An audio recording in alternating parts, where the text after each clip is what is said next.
पिता आते थे बाहर से तो आती थी कुछ आवाजें।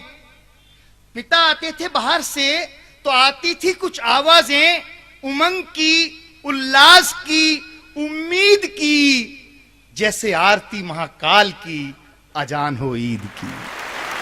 पिता आते थे बाहर से तो उनके साथ आती थी कुछ आवाजें, उमंग की, उल्लास की, उम्मीद की, जैसे आरती महाकाल की, अजान हो ईद की। उनका आना पूरे परिवार की हिम्मत बन जाता था, घर के लिए दरो दीवार और छत बन जाता था।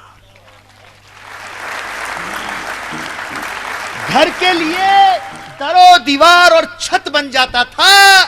बच्चों में बच्चे हो जाते थे, बड़ों में बड़े हो जाते थे। कोई तूफान हो, सीना खोलकर खड़े हो जाते थे।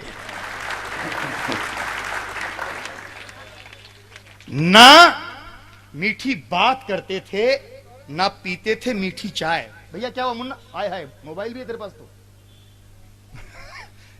आइए, कोई बात नहीं। एक उम्र के बाद डायबिटीज हो जाती है, आप संभालना क्यों ऐसा होता है, वो बीमारी नहीं होती है साहब।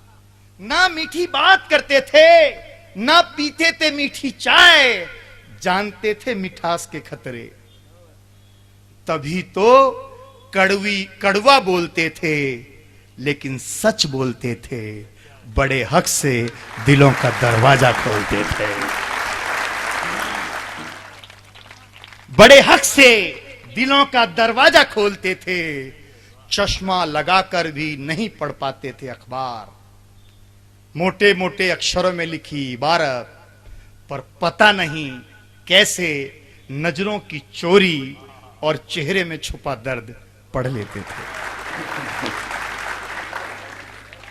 पर पता नहीं कैसे नजरों की चोरी और चेहरे में छुपा दर्द पढ़ लेते थे।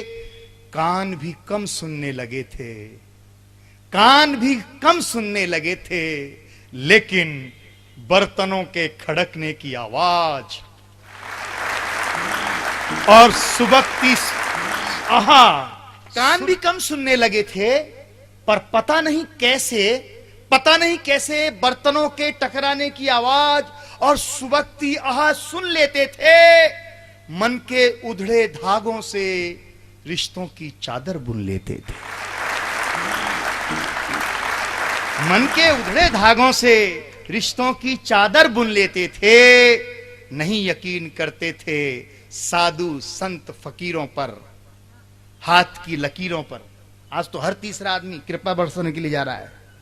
नहीं यकीन करते थे साधु संत फकीरों पर, हाथ की लकीरों पर, लेकिन दरवाजे पर पांव के निशान देखकर बता सकते थे इस दहलीज की उम्र कितनी है।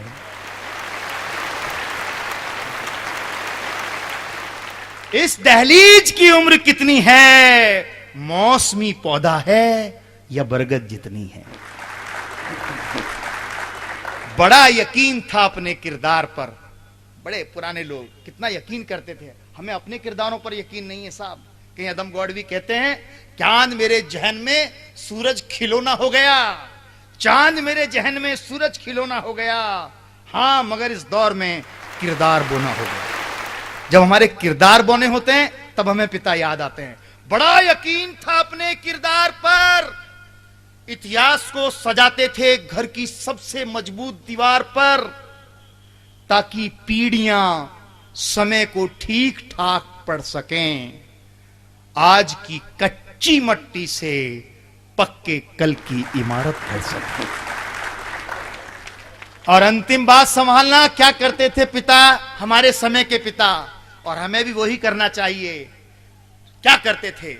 घर की पहली रोटी गाय को खिलाते थे, कुत्ते बिल्लियों को आवाज देकर बुलाते थे, सूखे दरख्तों को पानी पिलाते थे, घोंसले घरौंदों को उजड़ने से बचाते थे।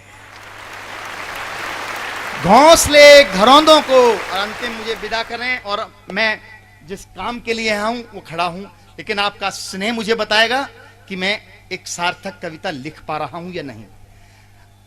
पहली रोटी गाय को खिलाते थे, कुत्ते बिल्लियों को आवाज देकर बुलाते थे, सूखे दरख्तों को पानी पिलाते थे, घोंसले घरौंदों को उजड़ने से बचाते थे, सबका मन टटोलते थे। पता नहीं कौन सी भाषा बोलते थे, कौन सी जुबान बोलते थे, बहुत जिद करते थे हमें सिखाने की। हमें ही फुर्सत नहीं थी उनसे बतियाने की।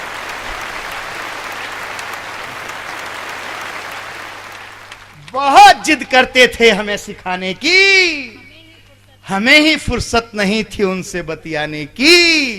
बिना जुबान, बिना भाषा, अब कैसे लिखेंगे उनको खत, कैसे पढ़ेंगे उनकी वसीयत। हम गूंगे बहरे हैं, कैसे मिटाएंगे अपने अंधेरे।